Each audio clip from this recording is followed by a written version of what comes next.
scared, but at the same time, you know, I'm gonna go for it. She told me that she was having a conversation with a person and they was talking about different zodiacs. Okay. And him putting a book in the mail to her. Right. The first thing that was a red flag for me was that she gave her address.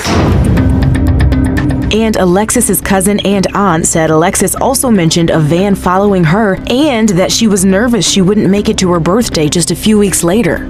Did Alexis ever express why she felt like she might not see her birthday? She didn't ever express it, but she did sound scared.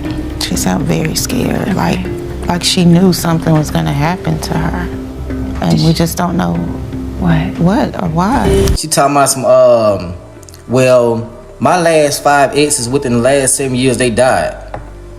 Huh? What you talking about? She said, I wish death upon them. I said, bro, you is tripping. You know what I'm saying? You need help, man. Get off my phone. You talking crazy. I hung up. She felt like her life was in danger. She was saying that she wasn't going to see her 30th birthday. And so, you know, when you think about it, she was right. Her car keys, her driver's license, and then there's also in her trunk a bag just full of clothes. So nothing seems to be touched. It's like she just vanished into thin air. Alexis's birthday came and went, and still nothing.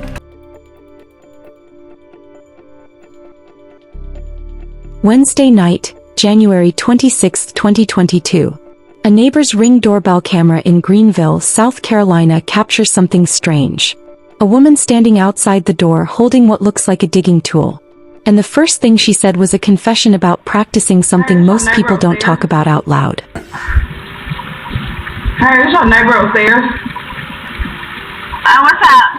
I was letting you know that I ain't gonna lie, I do like root work and shit like that, but good and bad. 4 days later, 29-year-old Alexis Ware drives to a gas station to drop her kids off with their father. At a red light, she makes a move nobody expected and hasn't been seen since then.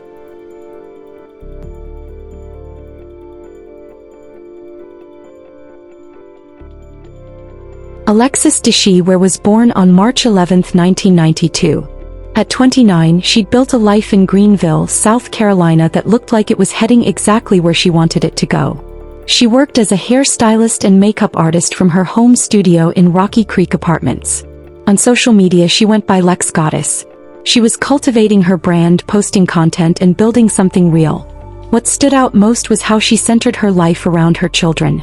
She'd managed to maintain healthy co-parenting relationships with both of her children's fathers.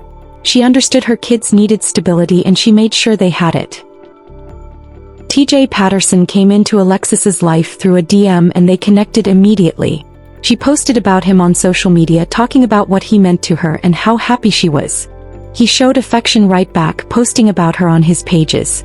They were public with their relationship, all over each other's accounts. Then Alexis got pregnant and discovered she was carrying twins. They shared that news publicly too and people celebrated with them. During a routine doctor's appointment, they received news that broke both of them. One of the twins was gone. TJ posted about that moment and the pain came through in every word.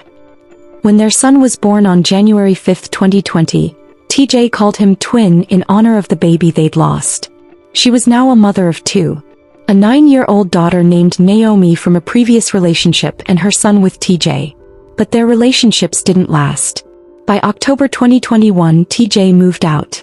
What they did manage to maintain was peaceful co-parenting with no drama. Both kids spent weekends at TJ's house.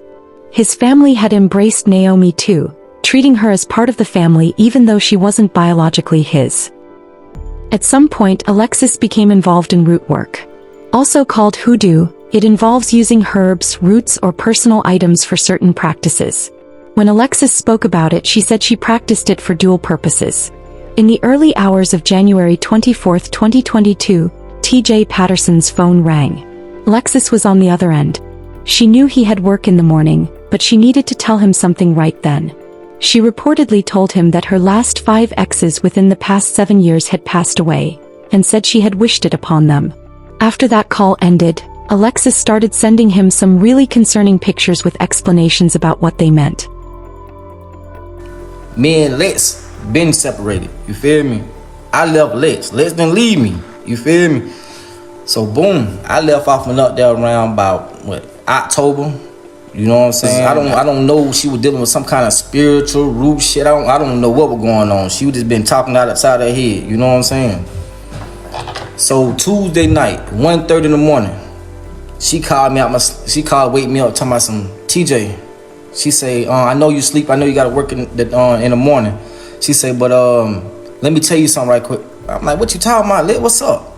She talking about some well, my last 5 exes within the last 7 years, they died. Huh? What you talking about? She said, I wish death upon them. I said, bro, you is tripping. You know what I'm saying? You need help, man. Get off my phone. You talking crazy. I hung up. She started sending me all type of pictures of a ladybug crawling on the ceiling, what the meanings of it, her Pisces sign, all type of weird talk. You know what I'm saying? So she fucking around later on in the week. She thinks y'all seen all the posters she was making, talking about she won the lottery, hit the lottery, and all type of shit. So she done spending that in Augusta, at the lottery place with the kids in the car. All that. Yeah, they ain't telling all that. I'm gonna keep that shit gutter, nigga. I'm tired of this shit. So, boom, come Saturday, you know what I'm saying? I ain't seen my son in 2 weeks. You know what I'm saying? Me and Les ain't been talking none of that. You know what I'm saying? Ain't did none of that. So Saturday before she came missing, she called me. She was like, TJ, I'm down at my mama's house. She say, if you want to see him, you can come down here. I was like, okay, I'll come down there. Then she changed her mind, saying that, nah, just wait. Let me spend more time with him. I'm like, what you mean spend more time with him? You done had him 2 weeks. I ain't seen my son. You ain't even let me video chat him. You know what I'm saying? So she was like, just let me spend more time. I can feel you crying through him. What you mean you can feel him crying through me? I mean, through him. So I'm like, the hell? I said, okay, Liz. I said, she say, but I said, can I get him Sunday, the next day? She was like, let me think about it. I said, okay, I ain't gonna argue with you. All right, cool. Get out the phone. So Sunday come. You know what I'm saying? This shit hurt my feelings so bad, because at the end of the day, that's my child mother and I love her. You feel me? I know she been going through something mentally. I don't know what's going on, and that shit hurt me. So that Sunday, I called my cousin. I said, cuz, you going to church? He was like, yeah. I said, man, I'm gonna pull up. I'm going to church today. You know what I'm saying? So I pulled up. I sat in the car. I ain't even get out the car, and I'm shedding tears because this shit hurt me. You know what I'm saying? I ain't never seen it like this. So, you know what I'm saying? I go to church. We go to church, leave church. Now, mind me now, before I went to church, Lex didn't even want me to go to church. She kept on saying, TJ, don't go to church. I keep seeing you down there on oncoming traffic, like a car gonna hit you head on. She saw me a car crash, which I got in my inbox, or somebody got killed on a head-on car crash. I'm like, Lex, man, listen. One thing about it, you can't stop death. You feel me? Like, whatever happen, gonna happen. I ain't scared of it. I ain't scared of death. You know what I'm saying? We all gotta go. So, I went on to church anyway. She begged me not to go. I went on anyway. So, we left church, came home, chain clothes, and went to the game and watched the NFC and the ALC game. Went to Wild Wings. You know what I'm saying? Watched the Kansas City game up there at Wild Wings. Left Wild Wings, went to my aunt's house. You feel me? She called me. And I put on speakerphone, let my cousin hear how she talking outside her head.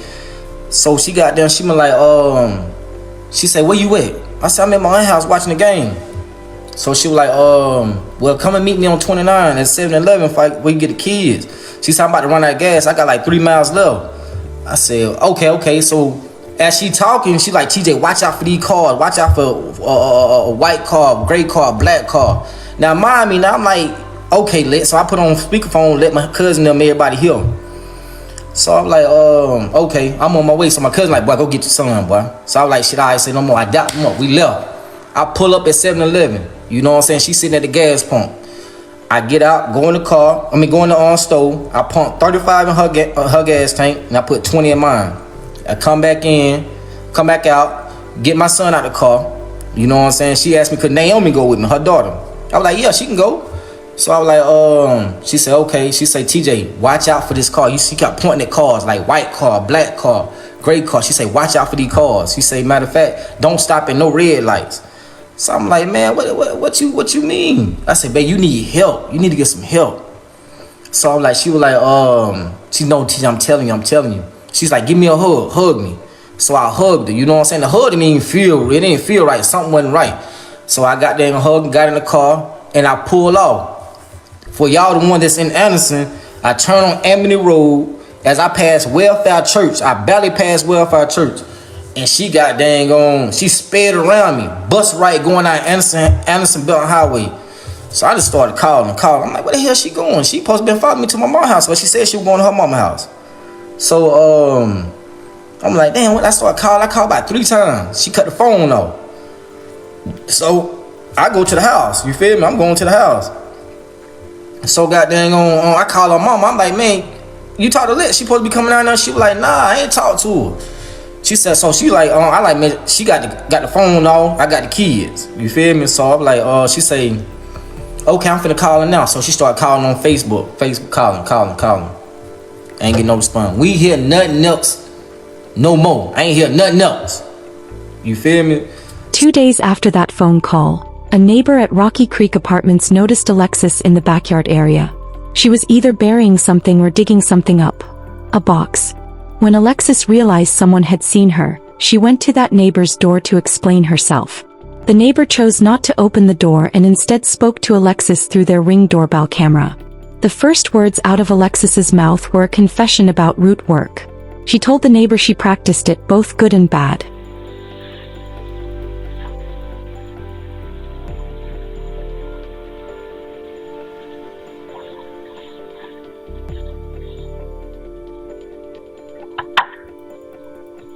Hey, it's your neighbor upstairs. What's up? I was letting you know that I ain't gonna lie, I do like root work and shit like that, but good and bad. I already broke what I needed to do. Why are you moving? I just gotta get away. My ex, just everything, the abuse. I'm just tired. And the only way I know I can get away from him, like, You leaving the state? yes, I got to. Back. I just gotta get away. My ex, just everything, the abuse. I'm just tired. And the only way I know I can get away from him, like, You leaving the state? yes, I got to. That's the only way I'm gonna get away from him. Without him, no, I can read him. I can look in your eyes. I can read you. He didn't realize I've been reading him the whole time. I've been reading. Talking about the guy that was here. So she's saying she been reading him the whole time, and this is what she got to do. This is the only way to get rid of this dude. I've been reading him the whole time, and she's saying she been, I guess allegedly she been playing green, but she been reading him, but she can't get away from him. But she did that spell so they wouldn't get away from each other, whatever. But now she broke the spell off. This is a case of black magic, y'all. My ex, just everything, the abuse. I'm just tired. And the only way I know I can get away from him, like, You leaving the state? yes, I got to. That's the only way I'm gonna get away from him. Come on. Broke what I needed to do. Why are you moving? See, she said she broke what I needed to do. See, I'm telling you, my information is credible. If you listen right there, she's telling the lady, I do root work, but I already broke it. Like, the spell is over. I did what I needed to do. I did what I needed to do to break the spell. Just pay attention and listen. Broke what I needed to do. Why are you moving? Like root work and shit like that, but good and bad. I already broke what I needed to do. Why you? The neighbor upstairs. What's up? I was letting you know that I ain't gonna lie, I do like root work and shit like that, but good and bad. I already broke what I needed to do. Why are you moving? I just gotta get away. My ex, just everything, the abuse. I'm just tired. And the only way I know I can get away from him, like, You leaving the state? yes, I got to. That's the only way I'm gonna get away from him. Without him, no, I can read him. I can look in your eyes. I can read you. He didn't realize I've been reading him the whole time. I've been reading. Talking about the guy that was here. Yeah. Aww. Clients, like, to live your life miserable. Trying all the time, trying to please this man, and it's like you really can't. Trying to please this man, and it's like you really can. You're just trying too hard. So I planned my time, and I said when it was going to happen, and then she announced that she was pregnant. But I told you there was a girl pregnant, and she found out about it, and she was not. That was it. That was the breaking point right there. After all this shit you did to me, you got the nerve to get another female pregnant. That was her way, like, okay, spell is done. I'm out. Allegedly. Around the same time, Alexis was reportedly making posts on social media that friends and family found unusual. Some of them were later deleted, but people who knew her had already noticed something was off. On January 28, 2022, Alexis packed up both children and drove from Greenville to her mother Alberta's house in Anderson, South Carolina. The drive took about 30 to 40 minutes. Alberta fixed dinner for everyone, and because they were all tired, they went to bed not long after. Friday evening seemed relatively normal. The next morning, Alexis told Alberta that someone had been following her for weeks. She described a black truck that had been stalking her. To prove she wasn't imagining this, she showed Alberta her phone. There was a blocked number that kept calling her. She'd put the number on her blocked list, but somehow the calls kept getting through anyway. Alberta asked who was calling.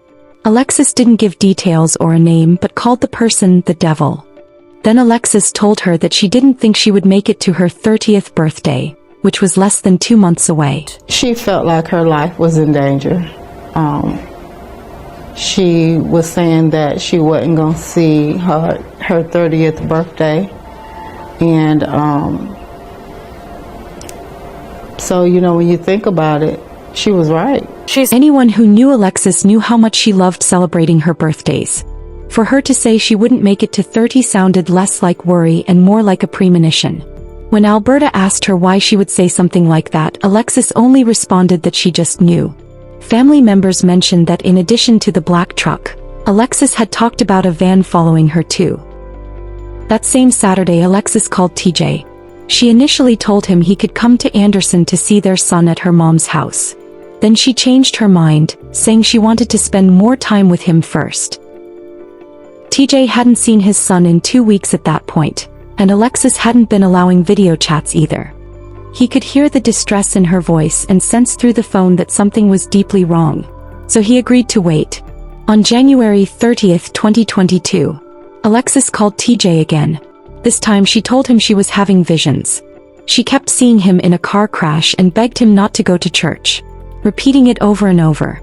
TJ had received a message in his inbox around that time about someone who had been lost in a crash, which made her warnings even more unsettling. She called me, she was like, TJ, I'm down at my mama's house. She say, if you want to see him, you can come down here. I was like, okay, I'll come down there. Then she changed her mind, saying that, just wait, let me spend more time with him. I'm like, what you mean spend more time with him? You don't had him 2 weeks. I ain't seen my son. You ain't even let me video chat him. You know what I'm saying? So she was like, just let me spend more time. I can feel you crying through him. What you mean you can feel him crying through me? Through him. So I'm like, the hell? I said, okay, Liz. I said, she said, but I said, can I get him Sunday, the next day? She was like, let me think about it. I said, okay, I ain't gonna argue with you. All right, cool. Get out the phone. So Sunday come. You know what I'm saying? This shit hurt my feelings so bad, because at the end of the day, that's my child mother, and I love her. You feel me? I know she been going through something mentally. I don't know what's going on, and that shit hurt me. So TJ called his cousin and said he was going to church anyway. When he pulled up to the church building, he sat in his car outside, but never actually went inside the building itself. It hurt me. So that Sunday, I called my cousin. I said, cuz, you going to church? He was like, yeah. I said, man, I'm going to pull up. I'm going to church today. You know what I'm saying? So I pulled up. I sat in the car. I ain't even get out the car. I'm shedding tears because this shit hurt me. You know what I'm saying? I ain't never seen it like this. So, you know what I'm saying? I go to church. We go to church, leave church. Now, mind me now, before I went to church, Lex didn't even want me to go to church. She kept on saying, TJ, don't go to church. I keep seeing you down there on oncoming traffic, like a car gonna hit you head on. She saw me a car crash, which I got in my inbox, or somebody got killed on a head-on car crash. I'm like, Lex, man, listen, one thing about it, you can't stop death. You feel me? Like, whatever happened, gonna happen. I ain't scared of it. I ain't scared of death. You know what I'm saying? We all gotta go. So, I went on to church anyway. She begged me not to go. I went on anyway. So in many belief systems, a church is considered a place of divine protection. So did Alexis not want him protected? Or was she genuinely worried about him, is a question that still hangs in the air. After leaving the church, TJ went home and changed clothes. He headed to Wild Wings to watch the playoff games, and after that, went to his aunt's house to continue watching the games. We left church, came home, changed clothes, and went to the game and watched the NFC and the ALC game. Went to Wild Wings. You know what I'm saying? Watched the Kansas City game up there at Wild Wings. Left Wild Wings, went to my aunt's house. You feel me? He was still there when his phone rang again. It was Alexis. She told him she was running out of gas, and asked him to meet her at the 7-Eleven off Highway 29 North in Anderson. As they talked, she kept giving him warnings. At that time, TJ was on an ankle monitor. GPS was tracking his every single movement 24 hours a day, 7 days a week. Every place he went, every move he made, it was all being recorded digitally. So law enforcement could verify his exact whereabouts at any given moment. She called me. And I put on speakerphone, let my cousin hear how she talking out the side of her head. So she got there, she was like, she said, where you at? I said, I'm at my aunt's house watching the game. So she was like, well, come and meet me on 29 at 7-Eleven where you get the kids. She said, I'm about to run out of gas. I got like 3 miles left. I said, okay. So as she talking, she like, TJ, watch out for these cars. Watch out for a white car, gray car, black car. Now, mind me, now I'm like, okay, so I put on speakerphone, let my cousin them, everybody hear. So I'm like, okay, I'm on my way. So my cousin like, boy, go get your son, boy. So I was like, shit, I said no more. I doubt him up. We left. I pull up at 7-Eleven. You know what I'm saying? She's sitting at the gas pump.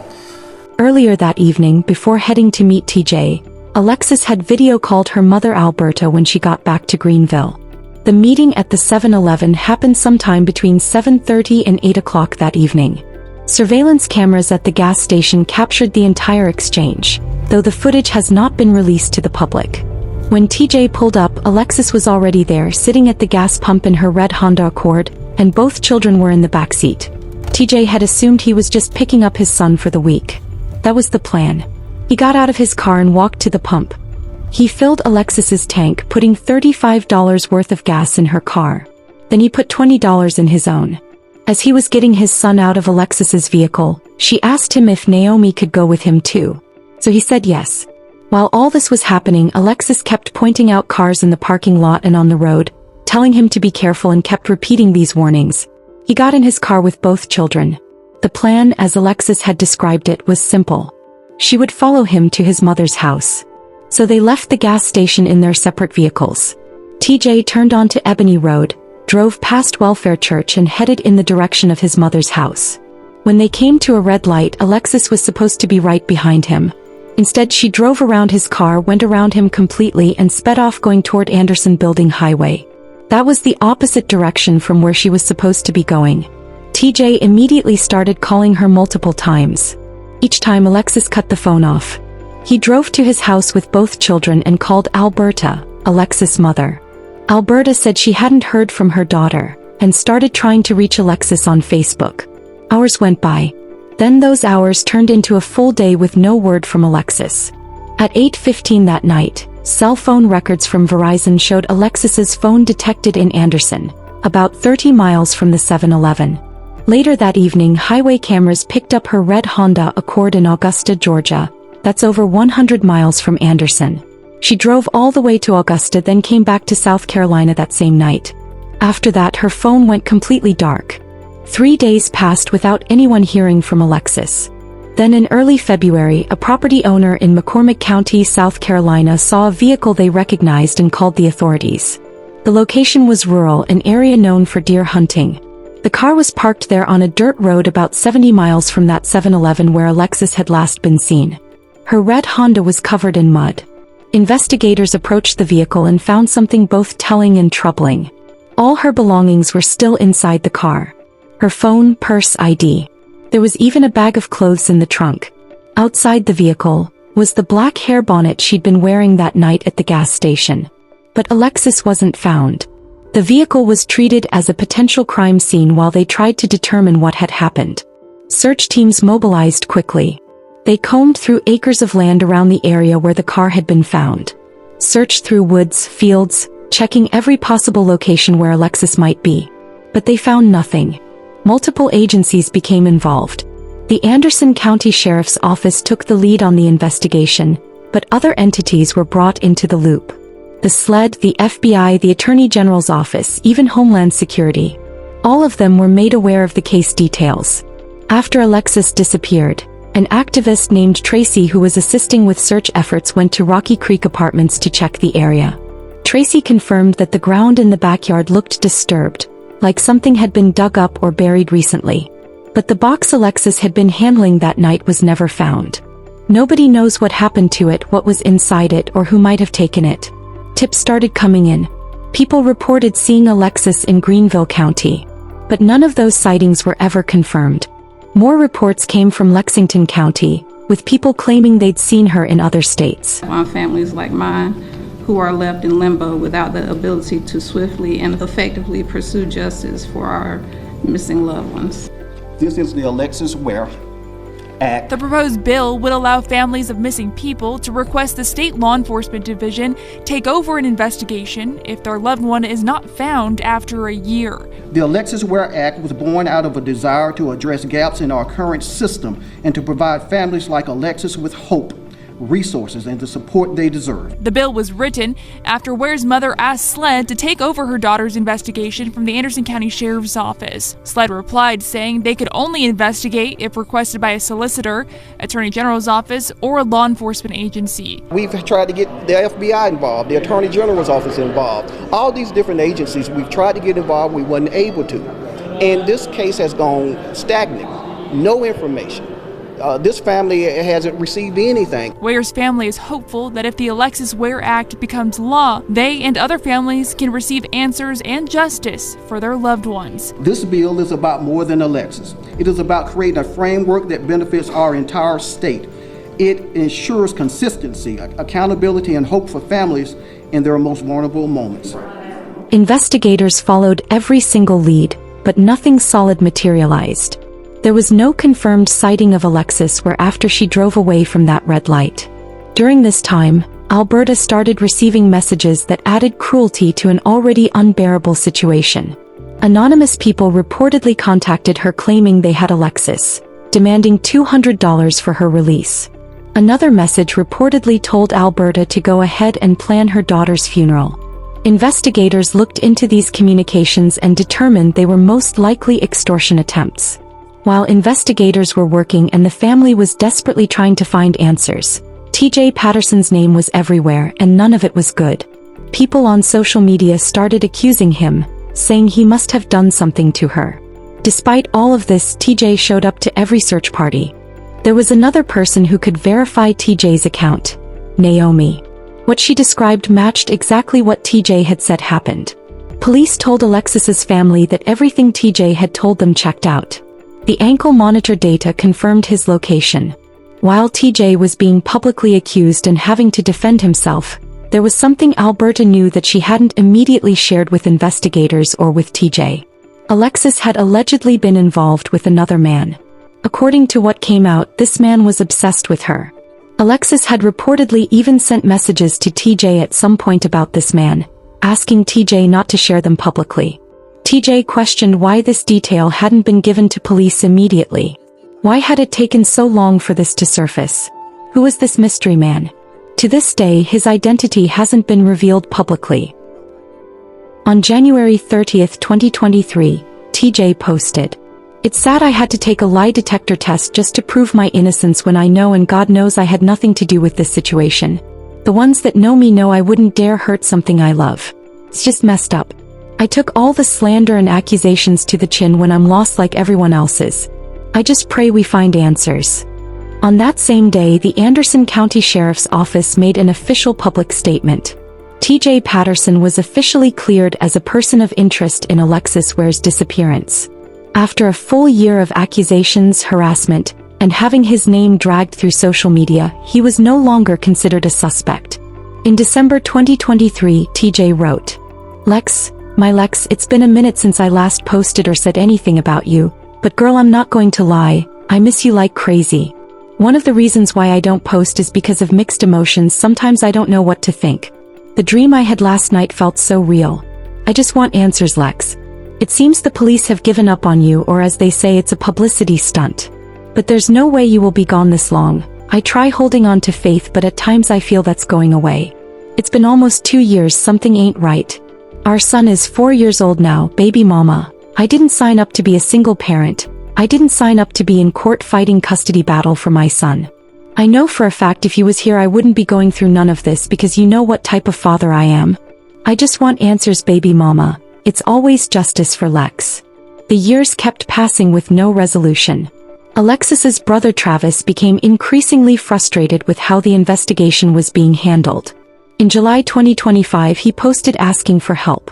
Travis wrote, I need everyone to share this if you can. My sister's case is becoming cold. I don't believe that the Anderson County Sheriff Department is doing anything actively. My sister, Alexis Ware, has been missing since January 30th, 2022. We have yet to get a real solid clue to where she could be. This is not like her to up and vanish. And if I'm being honest, I don't believe she is no longer with us, but our family needs answers and we need them now. On January 30th, 2025, the 3-year anniversary of Alexis's disappearance, the family took action beyond social media. They presented a proposed bill to the Greenville County Legislative Delegation called the Alexis Ware Act. The bill would allow families of missing persons to request that SLED, the South Carolina Law Enforcement Division, take over an investigation if it remained unresolved after 12 months. Under current law, SLED can only get involved if the local police department invites them. When Alberta reached out to SLED asking for help with her daughter's case, they told her they had to be invited by the investigating agency. The Alexis Ware Act would change that, giving families the power to bring in state resources when local investigations stalled. Multiple theories exist about what happened to Alexis. Some believe that because she was caught on camera it backfired. Others believe there was a real stalker. The black truck following her for weeks. What investigators have are phone records from Verizon showing the 8:15 p.m. phone detection in Anderson, then silence. Surveillance footage from the 7-Eleven. Highway cameras that caught her car in Augusta. The Ring camera footage, fingerprints lifted from her car, though they haven't revealed whose. Naomi's testimony, TJ's GPS data from his ankle monitor, text messages between Alexis and the mystery man that haven't been made public. What remains unknown? Who was calling from the blocked number? Who was in the black truck? Who was the mystery man obsessed with Alexis? Why did she go to Augusta? What happened between Augusta and McCormick County? Where is the box she was bearing? Whose fingerprints are on her car? The Anderson County Sheriff's Office continues to lead the investigation, as the case remains open. There have been no arrests and no named suspects. Alexis' daughter, Naomi, was 9 years old at the time, while her son was just 2 years old when his mother disappeared, and Alberta is raising both grandchildren. There's a $5,000 reward through Crime Stoppers for information leading to finding Alexis. 13 days before she disappeared, Alexis made her final post on social media. She wrote, "To get something you never had, you must do things you have never done." Somewhere, someone knows what happened on January 30th, 2022. If you have any information about Alexis Ware's disappearance, contact the Anderson County Sheriff's Office. Remember, danger can wear a friendly face. Stay aware, look out for others, and reach out if you need help.